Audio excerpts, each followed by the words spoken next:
تپش قلبم حضور معبودی است که بی منت برایم خدایی می کند.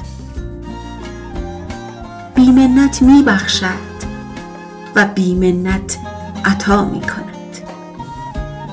ای همه هستی، ای همه شکوه و آرامش، امواج متلاطم درونم را ساحلی نیست جز یادت و غوغای روح بی پناهم را پناهی نیست جز حضورت.